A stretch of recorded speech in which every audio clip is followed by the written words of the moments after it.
Puji Tuhan, selamat pagi.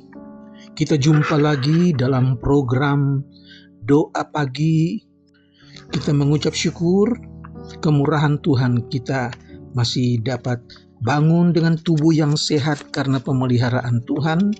Di hari yang baru, mari kita awali dengan membaca firman Tuhan bersama, kita berdoa bersama menikmati kemurahan Tuhan.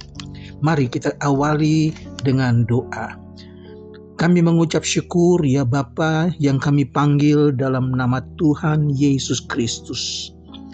Terima kasih buat kesehatan, terima kasih buat hari yang baru yang Tuhan karuniakan kepada kami. Dan biar kami awali hari ini dengan mengucap syukur, kami akan membaca firman-Mu, kami akan berdoa bersama-sama menikmati kehadiran Tuhan. Kami serahkan ini dalam tangan Tuhan, di dalam nama Tuhan Yesus Kristus. Haleluya. Amin. Puji Tuhan. Injil Yohanes pasal 14 ayat 26. Tetapi penghibur, yaitu Roh Kudus yang akan diutus oleh Bapa dalam namaku, Dialah yang akan mengajarkan segala sesuatu kepadamu, dan Ia akan mengingatkan kamu akan semua yang telah kukatakan kepadamu. Puji Tuhan, kita perlu Roh Kudus. Karena Roh Kudus itu mengajar kita. Roh Kudus mengingatkan kita supaya kita mengerti firman Allah dan kita taat kepada firman Allah dan kita diberkati oleh Tuhan. Roh Kudus mengajar kepada kita orang-orang percaya supaya kita mengerti rencana Allah bagi keselamatan serta hidup yang berkenan kepada Tuhan. Kolose pasal 1 ayat yang ke-10, supaya hidupmu layak di hadapannya serta berkenan kepadanya dalam segala hal, dan kamu memberi buah dalam segala pekerjaan yang baik dan bertumbuh dalam pengetahuan yang benar tentang Allah. Roh Kudus mengingatkan kita akan semua yang telah Tuhan Yesus katakan, saudara-saudara.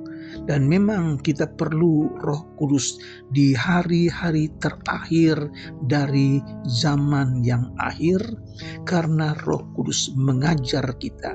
Roh Kudus mengingatkan kita tentang firman Allah. Oleh sebab itu, kita ingat firman Allah yang Yesus ajarkan di hari-hari terakhir sebelum Dia naik ke Bukit Golgota, sebelum Dia mati di kayu salib. Maka Yesus banyak mengajar tentang akhir zaman. Dan salah satu yang Yesus ajarkan adalah perumpamaan tentang perjamuan kawin. Dicatat di dalam Injil Matius pasal yang ke-22 ayat 1 sampai 14. Lalu Yesus berbicara pula dalam perumpamaan kepada mereka. Hal kerajaan sorga seumpama seorang raja yang mengadakan perjamuan kawin untuk anaknya. Dan ayat yang sangat terkenal dalam kisah ini yaitu ayat yang ke-14. Sebab banyak yang dipanggil, tetapi sedikit yang dipilih. Banyak yang Tuhan panggil, tetapi tidak banyak yang Tuhan pilih. Hanya sedikit yang Tuhan pilih. Mengapa? banyak orang yang tidak berkenan kepada Tuhan. Lebih banyak orang yang menolak Tuhan. Tetapi yang sedikit ini adalah mereka yang cocok dengan Tuhan. Ia menyuruh hamba-hambanya untuk mengundang orang-orang untuk datang ke pesta perjamuan kawin itu. Tetapi mereka tidak mau datang. Ketika hamba-hamba itu melaporkan kepada sang raja, maka raja menyuruh hamba-hamba yang lain untuk mengundang mereka, yaitu mereka yang lain, saudara.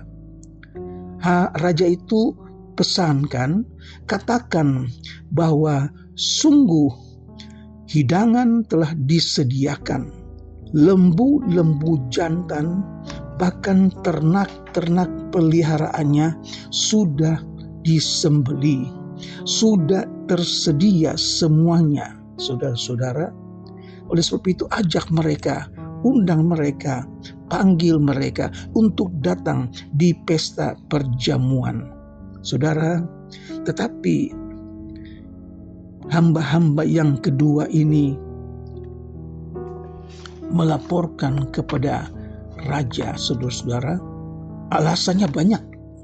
Ada yang pergi ke ladangnya, ada yang mengurus usahanya, sibuk dalam usaha, dan kemudian yang lain-lain menangkap hamba itu dan menyiksanya dan membunuhnya. Ada 3 golongan yang kita lihat di sini. Yang pertama, mereka tidak mau datang karena mereka sedang pergi ke ladangnya, bekerja di ladang. Yang kedua, mereka tidak datang karena mereka sibuk mengurus usahanya. Masalah duit, saudara. Masalah duit membuat orang tidak bisa masuk surga, karena cinta uang adalah akar segala kejahatan, saudara. Dan yang lain yang lebih berbahaya, bukan tidak mau datang, tetapi mereka menangkap hamba-hamba itu, mereka menyiksa hamba-hamba itu, dan mereka membunuhnya. Ini adalah orang-orang jahat, orang-orang yang menyakiti hati Allah. Oleh sebab itu, raja menjadi murka dan ia mengutus pasukannya untuk membinasakan para pembunuh itu dan membakar kota mereka. Raja menyuruh hamba-hamba yang lain untuk pergi ke persimpangan-persimpangan jalan, ke lorong-lorong, setiap gang-gang. Raja itu katakan, panggil mereka supaya mereka datang. Setiap orang yang dijumpai, panggil supaya mereka datang ke pesta perjamuan kawin. Banyak yang datang, banyak yang mau pergi ke perjamuan kawin tersebut. Penuh karena banyak yang datang, saudara.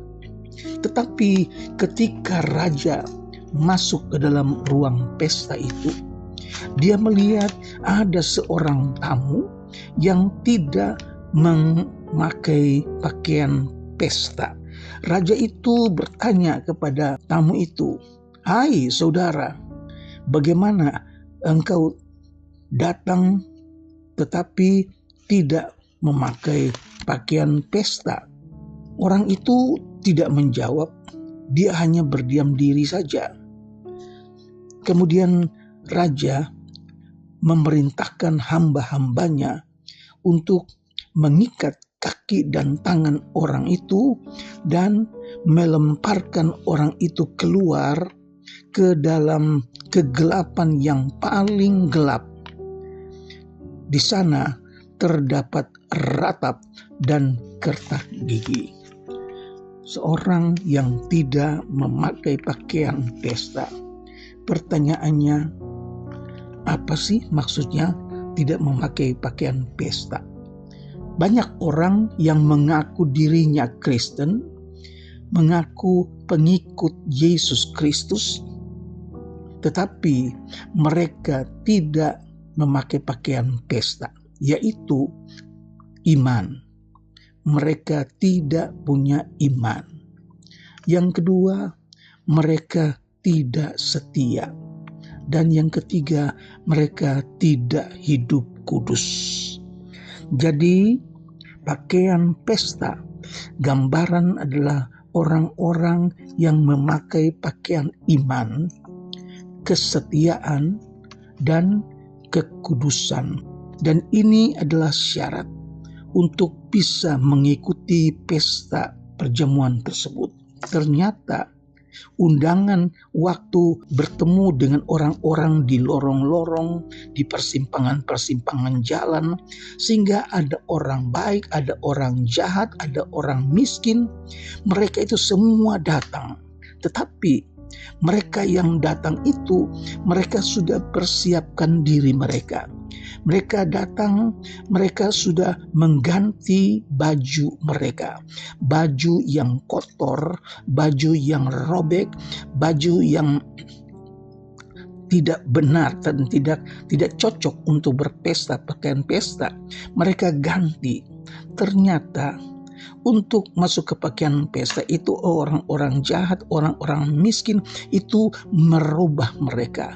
Mereka ternyata diajar, dibimbing untuk menjadi orang-orang yang percaya, orang-orang yang beriman, untuk menjadi orang-orang yang setia, dan untuk menjadi orang-orang yang kudus. Sehingga ketika mereka masuk dalam pesta perkawinan, mereka bukan lagi sebagai orang-orang yang diketemukan di persimpangan jalan, di lorong-lorong dan gang-gang, tetapi mereka itu sudah siap dengan pakaian pesta, siap dengan perangai karakternya yang baru, yaitu iman, setia, dan kudus. Itu yang membuat mereka bisa masuk di dalam pesta dan tidak diusir keluar oleh raja. Dan ketika seorang ini yang raja katakan, "Mengapa engkau bisa datang tapi tidak memakai pakaian pesta?" Maka orang ini hanya berdiam diri. Maka raja perintahkan supaya ikat kaki, ikat tangannya, dan lemparkan keluar ke dalam kegelapan yang sangat dan paling gelap. Di sana adalah ratap dan kertak gigi, penderitaan. Mereka yang ada di dalam gereja tetapi masih berlumuran dosa. Ini adalah tipe orang-orang yang tidak dipilih. Kalau yang tadi, seorang yang diikat kaki dan tangan, disuruh dicampakkan keluar di dalam kegelapan yang paling gelap, maka sekarang ini gereja Tuhan, ada jemaat, ada umat yang duduk di dalam gereja, yang datang ke gereja, tetapi hatinya, hidupnya masih berdosa. Saudara, masih tidak mau mengampuni, masih cemburuan, masih dengki, saudara, masih cinta uang, saudara. Mereka beribadah, tetapi hatinya jauh dari Tuhan. Nah, mereka ini adalah tipe orang-orang yang tidak dipilih. Ayat 14 katakan, sebab banyak yang dipanggil, tetapi sedikit yang dipilih. Haleluya, saudara. Oleh sebab itu, jangan sia-siakan waktu yang Tuhan beri, tetapi tetaplah setia, tetaplah pelihara kekudusan, dan tetap penuh dengan Roh Kudus. Puji Tuhan, Tuhan memberkati. Mari kita berdoa. Bapa yang ada di dalam surga, kami mengucap syukur buat firman-Mu yang datang kepada kami hari ini, menguatkan kami, mengingatkan kami bahwa pentingnya kami untuk bersiap menanti kedatangan Tuhan dengan hidup setia kepada Tuhan, dengan hati yang tetap beriman kepada Tuhan. Kami berusaha hidup kudus di hadapan Tuhan, sehingga waktunya akan datang kami bukan orang-orang yang akan dibuang keluar, tetapi kami akan tetap ada di dalam pesta perkawinan. Terima kasih ya Tuhan, berkati kami, memberkati keluarga-keluarga kami, mereka yang sakit, mereka yang memerlukan pekerjaan, Tuhan berkati. Di dalam nama Tuhan Yesus Kristus. Haleluya. Amin.